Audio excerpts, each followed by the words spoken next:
नमस्कार। आज हम बनाएंगे कैरमलाइज्ड साबूदाने। एकदम फूले फूले साबूदाने और ऊपर से कैरमलाइज्ड कोटिंग। इसे चाय जब खाइए, व्रत में भी बनाकर खा सकते हैं। तो बनाना शुरू करते हैं। ये हमने आधा कप बड़े वाले साबूदाने लिए हैं।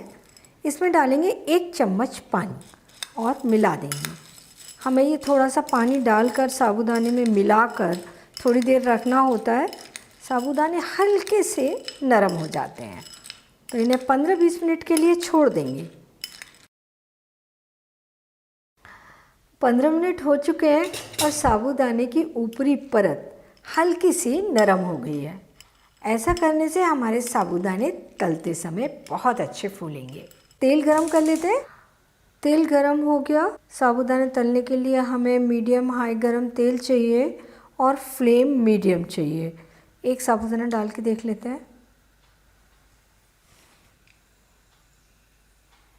साबूदाना फूल रहा है, तेल गरम हो गया है तो इसमें हम 2-3 टेबल स्पून साबूदाने तलने के लिए डाल देते हैं। फ्लेम मीडियम रखेंगे और साबूदाने को थोड़ा सा कलछी से हिला देंगे। साबूदाना अच्छा फूल रहा है। साबूदाना तलते समय फ्लेम तेज़ बिल्कुल नहीं करनी है। चटर पटर की आवाज़ें भी आ रही हैं।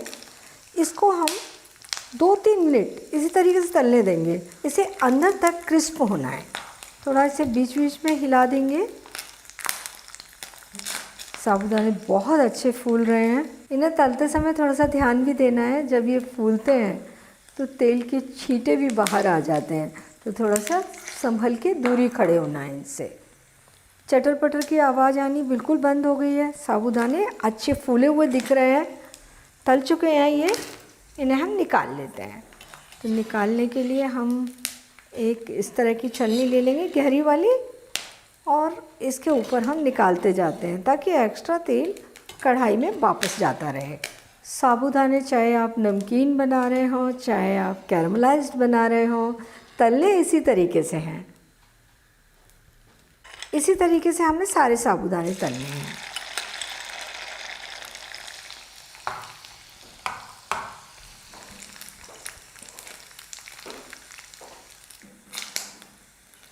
ये सारे साबूदाने हमने तल लिए। एक बैच को तलने में 3 से 4 मिनट लग जाते हैं। साबूदाना हमने तलकर तैयार कर लिया। अब हम इसे कैरमलाइज करेंगे। ये है आधा कप चीनी। इसको हमें मेल्ट करना है। इसमें डालेंगे आधा चम्मच घी और ये चीनी। शुरू में फ्लेम हाई रख लेंगे और चीनी को चलाते हुए मेल्ट करेंगे।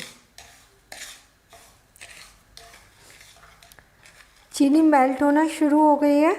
फ्लेम को मीडियम कर देंगे और इसे चलाते हुए पूरी तरीके से मेल्ट करते हैं।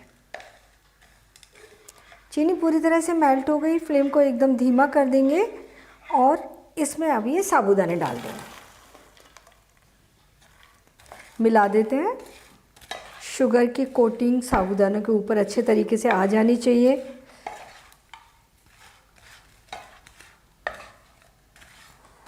देखिए, शुगर और साबूदाने ऑलमोस्ट मिल गए हैं। फ्लेम बंद कर देते हैं।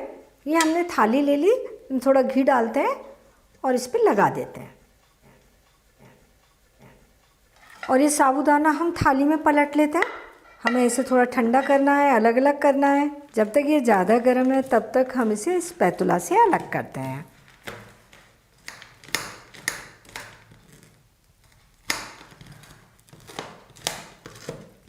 अभी थोड़ा कम गर्म रह गया, हम इसे हाथ से अलग कर लेते हैं।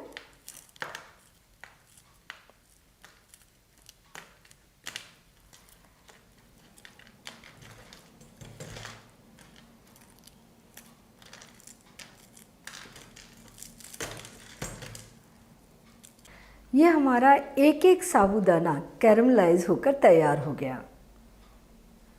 कैरमलाइज साबूदाना सर्व करने के लिए तैयार है।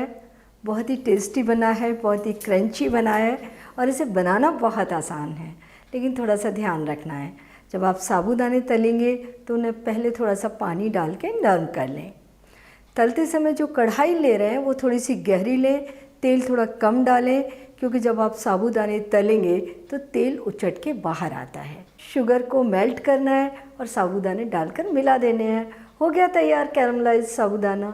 और ये कैरमलाइज साबूदाने आप किसी भी कंटेनर में भरकर रख दीजिए और महीनों तक खाइए, बहुत अच्छे लगेंगे।